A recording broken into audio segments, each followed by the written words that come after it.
Good Thursday, everyone, and welcome to this edition of Conversations Daily News. I'm your host, Cyrus Webb. Glad you all could join us once again.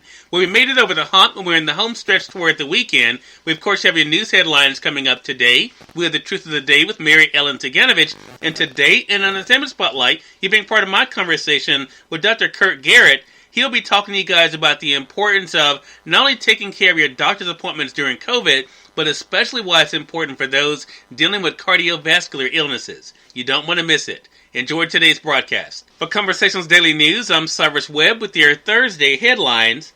In Mississippi news, Governor Tate Reeves got a COVID-19 vaccine on Wednesday. The governor got the shot live on Facebook. As I've been talking to State Health Officer Dr. Thomas Dobbs, I've decided that now is the time, on his recommendation, so we can convince people, the governor said on Wednesday. We've heard if the governor won't take it, I'm not going to take it. The reality is, it's time and I'm looking forward to doing it, Reeves said before the shot was administered. Dobbs thanked the governor for getting vaccinated. I've been trying to get him vaccinated ever since we've had it, said Dobbs. As the leader of our state's response, certainly we can't have him go down. He felt it's the right time now. Dobbs has had both doses of the vaccine. Reeves said he doesn't enjoy shots, but he knows it will protect him and his family.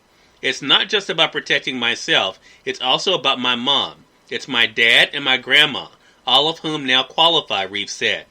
The governor announced on Tuesday that Mississippians 65 and older and those over 18 with pre-existing conditions can now sign up to get the vaccine. In national news, in a new statement, President Trump says he does not stand for violence amid House impeachment debate. As the House of Representatives debated ahead of an expected vote to impeach President Donald Trump for the second time in his term, Trump released a statement amid news of potentially more violent demonstrations ahead of the inauguration. Trump, unable to post his thoughts on Twitter after his account was permanently suspended in the fallout from the riots last week, released a statement through the White House press office.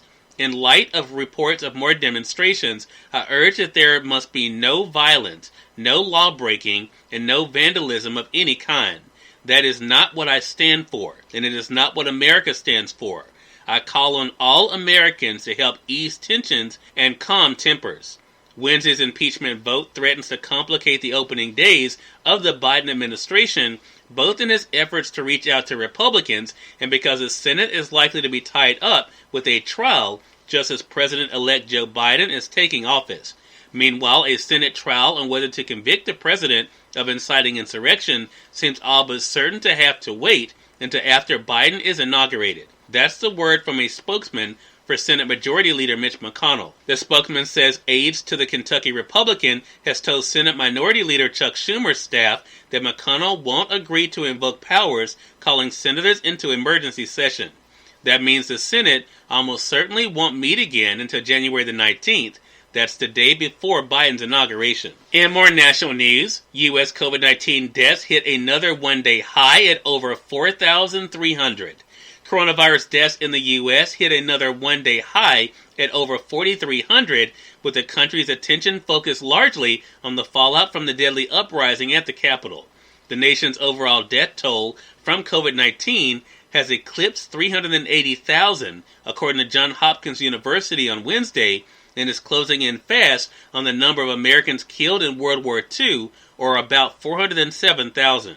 Confirmed infections have topped 22.8 million. With the country simultaneously facing a political crisis and on edge over threats of more violence from far-right extremists, the U.S. recorded 4,327 deaths on Tuesday by Johns Hopkins count. Arizona and California have been among the hardest hit states. In more national news, U.S. will require all arriving passengers to get COVID-19 tests. Anyone flying to the U.S. will soon need to show proof of a negative test for COVID-19, health officials announced this week. The Centers for Disease Control and Prevention requirement expands on a similar one announced late last month for passengers coming from the United Kingdom. The new order takes effect in 2 weeks. The new measures are designed to try to prevent travelers from bringing in newer forms of the virus that scientists say can easily be spread. In more national news, officer would knee to George Floyd's neck to be tried alone. A former Minneapolis police officer who held his knee to George Floyd's neck for minutes will be tried separately from the 3 other former officers accused in his death, according to an order filed this week that cites limited courtroom space due to COVID-19 restrictions. And finally, in more national news, Norah O'Donnell says journalism is more important than ever. Norah O'Donnell has seen a lot during her career, from the ongoing COVID-19 global pandemic and George Floyd protests around the world to the contested 2020 presidential election and last week's storming of the U.S. Capitol by insurgents. O'Donnell says journalism is more important than ever. Cyrus Webb, Conversations Daily News. It's our time for the Truth of the Day with Mary Ellen Ciganovich. Enjoy. Hi, this is Mary Ellen with your Truth of the Day. Focus on quality to make all your life experiences more meaningful. It is not the quantity of time that matters. It is the quality of the experience during every life moment. One fulfilling experience can eclipse many empty moments. Every minute is an opportunity to love yourself and others. Take quality time to develop self-confidence, self-respect, and exhibit courage. When you focus on quality foods, a modest portion will nourish and satisfy you. Also, a few hours of deep sleep can leave you feeling more refreshed than an entire night of interrupted sleep. Today, focus on quality rather than quantity to make all your life experiences meaningful. And remember, enjoy the day. As I mentioned, Dr. Kurt Garrett is joining us in today's Entertainment Spotlight. We're here on Conversations Daily News. For Conversations Daily News, I'm Cyrus Webb with the Entertainment Spotlight. Dr. Kurt Garrett joined me recently on Conversations Live, the radio show, to share some helpful information on how to deal with COVID-19 while also taking care of your doctor's appointments, especially those who have cardiovascular illnesses. Here's part of our conversation. The vaccine being out, people are at least, feeling as though there is help on the way, but why is it important to keep doctor's appointments during this time, especially for those who may be dealing with cardiovascular issues? Well, Cyrus, as we all know, we're so excited to see the vaccine coming our way, but it's going to be a good long time before we're adequately immunized to stop worrying about this COVID-19 infection. Meanwhile, people with chronic diseases like heart disease can't afford to avoid care. Remember, chronic conditions require chronic management, and staying connected with your healthcare provider is of the utmost importance even during the pandemic. And I think that is the big thing, because so many people have been concerned about making those appointments. And, as far as that's concerned, I know even for myself, Dr. Garrett, I've been my mom's primary caregiver, so been very leery of her, where she's been going.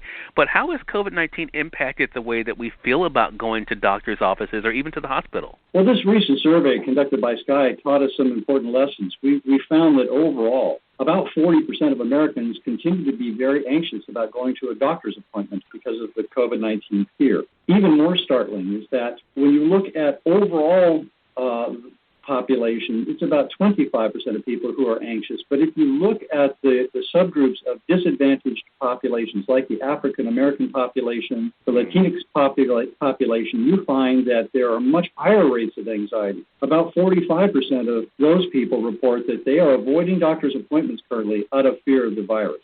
Cyrus Webb, Conversations Daily News. We thank you all for tuning in to this edition of Conversations Daily News. We'll have you guys on tomorrow to wrap up this week. Until then, I'm your host, Cyrus Webb, saying as always, enjoy your day, enjoy your life, enjoy your world. Thank you all for choosing Conversations Daily News today. Let's make it a great one.